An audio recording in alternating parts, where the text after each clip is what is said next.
So I can say that Cincinnati and Ohio gave me a lot of confidence in where I am. I will say he endorsed me and he's been terrific, but Rob Portman has really been good to me and I appreciate it. And the senator's got a run against Ted Strickland, who has not done a good job for Ohio. I will say that. He has not done a good job for Ohio, so you're going to do what you have to do come November. And as far as Donald Trump is concerned, I'm going to be back here many, many, many times. I'm going to be back here so much. You're going to be so sick of me. Please, please, please, don't let him come back anymore. We're going to have a good time, and we're going to win Ohio. We're doing really well right now. We haven't started. And you know, they were saying about this, I financed my primary campaigns, you know that, over $50 million. I own money. I don't know. So far we're doing well though, right? Have I been a good messenger? We have a movement. You know what Newt said is, we really have a movement going. This is a movement like people have never seen before. This was set up recently. Look at this place. And by the way, just so you understand, I say this for the press, not for you, because you don't have to care. But we have a 2,000-room overflow over here or over there. Over there. So, you're on that camera. So the people in the overflow room, I love you just as much as these people. They just are better at real estate, right? And we have thousands of people outside trying to get in. And what I'm going to do is when we're finished here, we're going to come over and say hello to the people in the overflow room, right? Yeah. We'll come over. We'll come over and see you for a little while. We have all the time we want. We're going to do this the right way, and we have all the time we want. But I appreciate all of you, all of the overflow, and all of the people. We put speakers outside for the people outside. We have tremendous crowds, no matter where we go, and it really is. It's a movement. No matter where we go, we have crowds like nobody's ever seen before. The biggest crowds. Thank you, too, guys.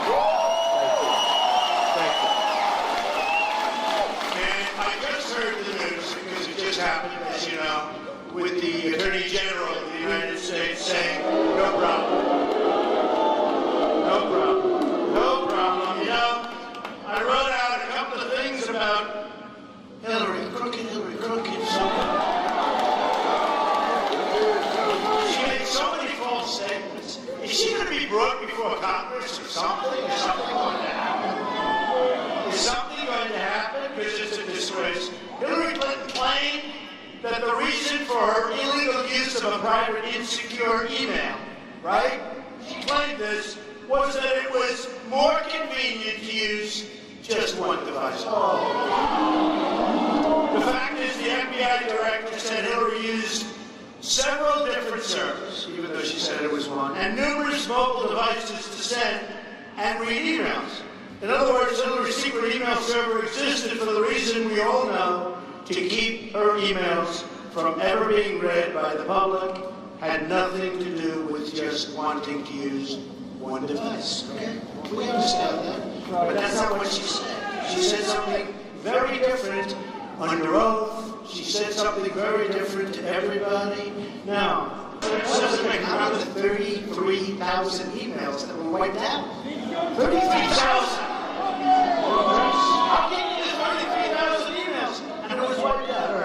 In a testimony to Congress, Hillary Clinton said she turned over all of her related emails. Right? She said that. I saw that.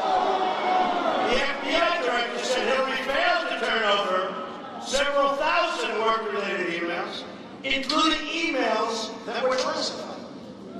Right? Rigged system bugs. Remember, I used to say, I'm the one that brought that word up. Now everybody's using it. Bernie Sanders is rightfully using it. Because honestly, what they did with him was not good. Not good.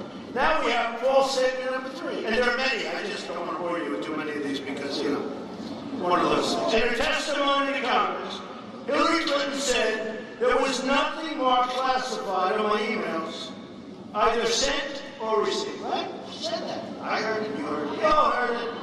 The FBI director said Hillary had sent or received more than 100 emails with classified information, including emails with confidential, secret, and top secret information. Right? That's what they said.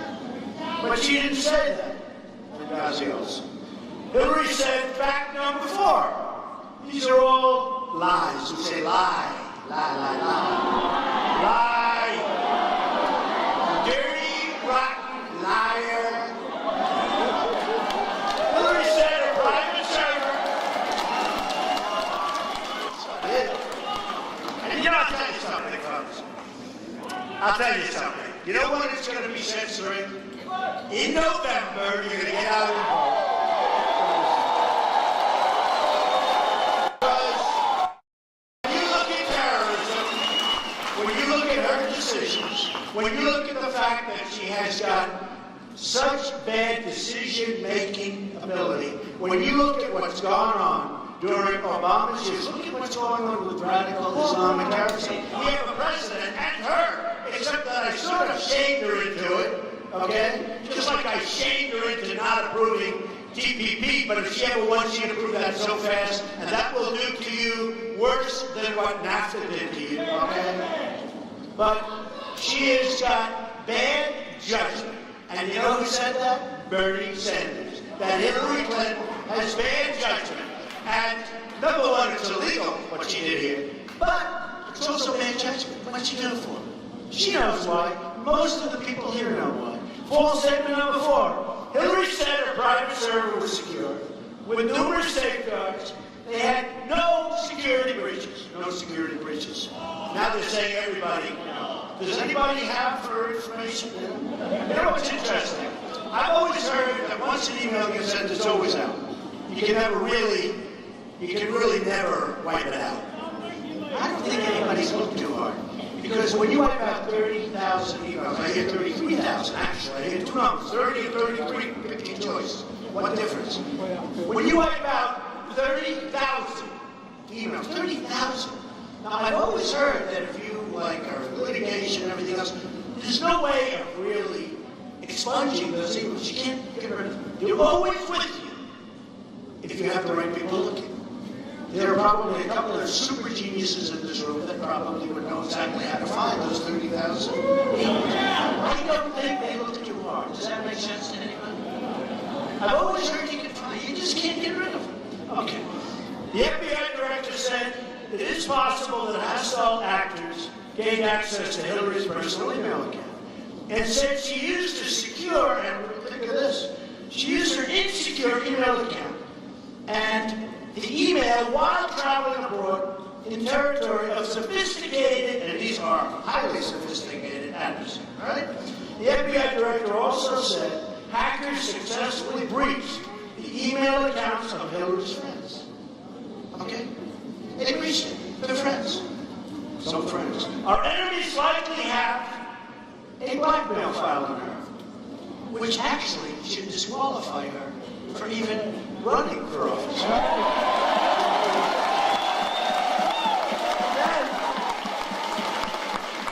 In a testimony to Congress, Hillary Clinton said her attorneys conducted a rigorous review of her emails and said they went through every single email. But the fact is, the FBI director said the lawyers doing the sorting for Secretary Clinton in 2014 did not individually read the content of all of her emails before destroying them. What's going on? What's going on? Yeah, I mean, it's very sad. You know, it's very sad.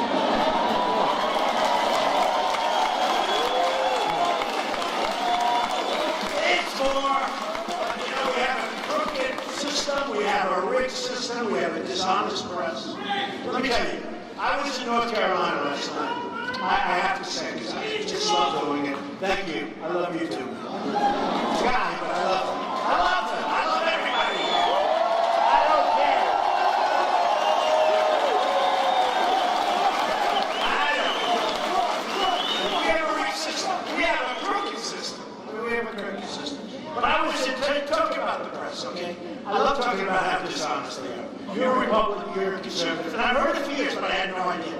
And when I was running and being, knocking out one after another, right? Am I doing a good job for you? I'm knocking out one after another. So when I'm I'm out running. And it was bad. I thought it was unfair, but, you know, they had 17 people that basically they didn't like too much. Me, they liked the least by far. By far. And they hit you, but now it's all toward me. And I watch it and I say things like, this guy at Meet the Press called Sleepy Eyes Chuck Todd. The guy who was dying on Meet the Press a year and a half ago. Wow. He was dying. Nobody watching Meet the Press. In fact, they were talking about taking off everything else. They never treated me fairly. And then what happened was he called me and he wanted me to do an interview. And I did it. And it was one of the highest rated interviews in the head of, in the history of Meet the Press. But these are disloyal people. So after about 2 days, he forgot about it. And then he did a little bit more, and Meet the Press was fine right now. I'm not going to do any more interviews with him, but because I watched him. So I watched like yesterday, and I meant to say something to the effect. I was talking about terrorism, and I said, Saddam Hussein is a bad man. You heard this, right? You heard this. He's a bad man. Now, they wanted me to talk last night. I spoke for 106 minutes. Long time.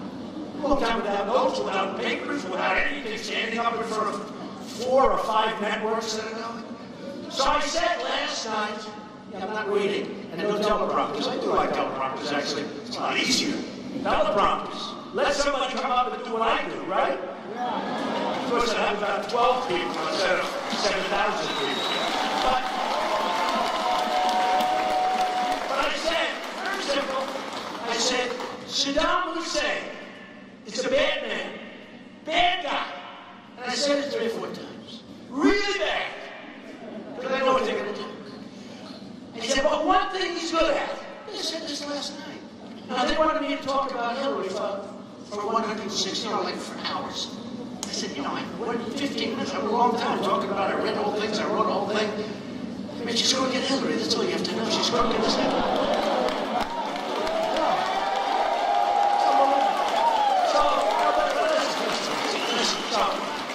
So after a while, we want to talk about terrorism, right? Because we'll beat Hillary. If we beat Hillary, what difference does it make? As she would say, what difference does it make? What difference does it make? It's a big difference. What difference does it make? Remember the famous statement, green dress? Okay. So, we dress. Hillary's a sellout! You said green pants. So look, listen. So last night I said, and it was an unbelievable crowd in North Carolina, standing ovations all over the place. But I said, bad guy, Saddam Hussein, bad guy. Then I said again, Saddam Hussein is a bad guy. But he did one thing well. He killed terrorists. Okay, just a quick second. But I wanted to emphasize, because I know if I didn't emphasize, they'd say, I like Saddam Hussein. So I said it, I think 3 times, bad. In fact, I started repeating myself. I said, I don't like that people to say, is that guy okay? So what happened, I said it very strongly, bad person. Okay, now it's over. And we talked about terrorism, we talked about trade, we talked about terminating Obamacare, replacing with something, right? Which one? We talked about getting rid of Common Core and bringing our education locally and taking our work. We talked about borders, we talked about building a wall.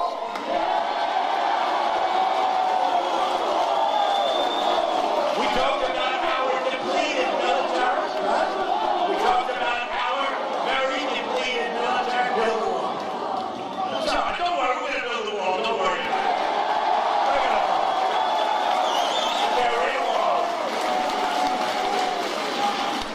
Such a low ceiling. Oh, we're going a lot higher.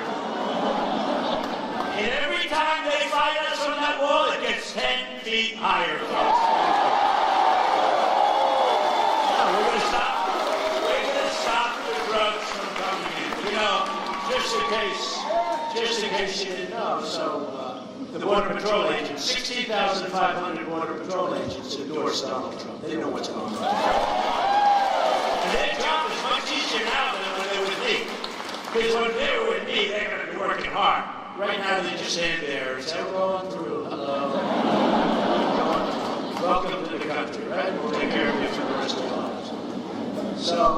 different.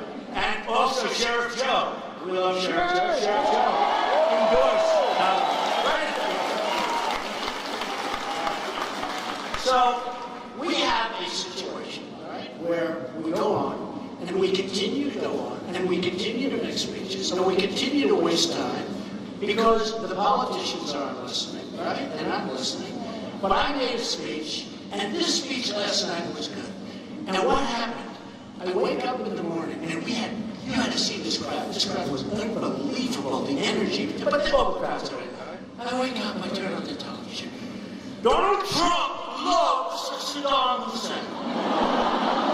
He loves Saddam Hussein. I was just asked a question by the Cincinnati Enquirer. Mr. Trump, is it true that you love Saddam Hussein? I said, that's not what I said. That's not what I said. So that's the narrative that goes around. I actually put a press release out. And now the people that saw it say that was great, but they are liars. These are liars. And what I did say is that he was good at one thing. He was really good at killing terrorists. He didn't wait around. You think they gave the terrorist trials that lasted 18 years? And then after 18 years, if they had the right lawyer, they erect a statue in honor of the terrorists, right? Not with Trump. So I said, bad guy, really bad guy, but he was good at one thing, he killed terrorists. Next day, Donald Trump loves Saddam Hussein. I don't love Saddam Hussein, I hate Saddam Hussein. But he was damn good at killing terrorists, and now terrorists, people that want to be terrorists, they go into Iraq. And I said last night, it's the Harvard University. It's the Harvard of terrorism. That's where you want to learn how to be a terrorist. You go into Iraq. Before, boom, you're a terrorist. Boom. Look at the problems we have right now. We are a very unsafe nation. We are allowing people to pour into our country. We're allowing people to pour into our country. We have no idea who they are. These are people coming from the Middle East. We're taking Syrian refugees. By the way, I have a bigger heart than anybody.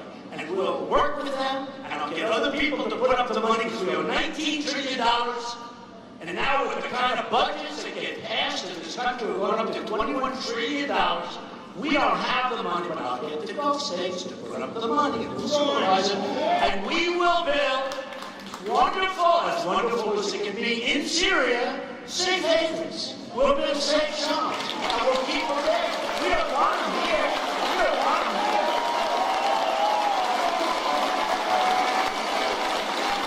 They're moving people into Ohio that you people don't even know about. They're moving people into Ohio that very well, this could be one of the great Trojan horses of all time. They're moving people into Ohio like nobody's ever seen and ever seen.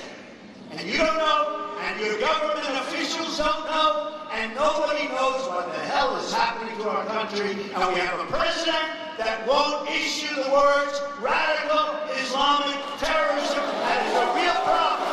It's a real problem. And if you don't say what the problem is, you're never going to solve the problem, right? So I watch these media people, very dishonest people. And I watch that. And then I also watched, so I get these standing ovations. It was on all three. I think it was on Fox Live, and Fox was actually very nice to me, I must say. But it was on Fox Live, it was on CNN Live. CNN's terrible to me. No, they're dishonest. I mean, you ever see it where they have like 7 people? And I'll have Jeffrey Lord. I love Jeffrey Lord. But I don't watch it anymore because, you know, in life, when you don't like something, when something's unpleasant, don't watch it. It turns something else. Okay? That's what I do.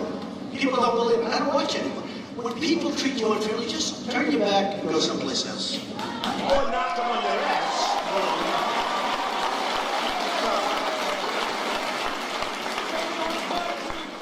I mean, CNN over the weekend. I'll give you an example. So one of my guys, who's married to a Jewish woman, this is a very fine person, Dan Scavino. He put out a tweet talking about crooked Hillary Clinton. And on the tweet was a star. It's a star. Like a star.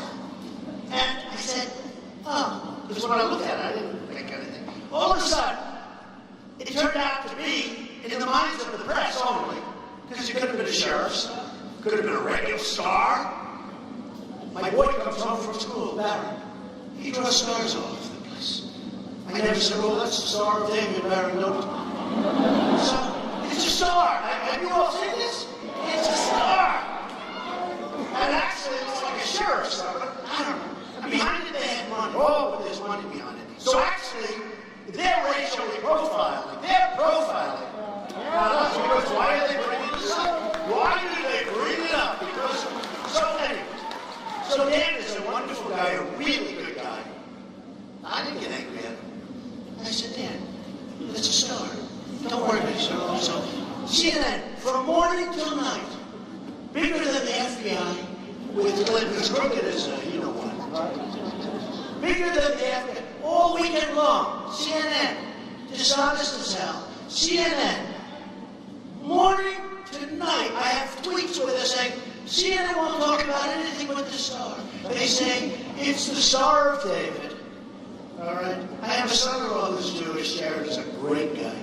My daughter is Jewish. I have grandchildren that are Jewish. And I love them. I love them. And these are great people. Ivanka married a Jewish guy who's brilliant, who's wonderful, who's got a great heart. They have kids, beautiful kids, beautiful kids. So they took this star, couldn't have been a star for anything. To me, it was just a star. But when I really looked, it looked like a sheriff's star. But CNN started this dialogue going, it's the Star of David. And because it's the Star of David, Donald Trump has racist tendencies. These people are sick. I'm telling you.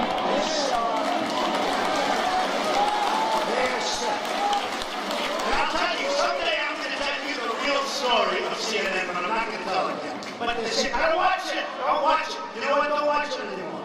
And I have to say, Fox is tough on me. Bill O'Reilly, a lot of these guys. But at least they're fair. You know, they're tough, but they're fair. And MS, nobody watches MSNBC, so I don't really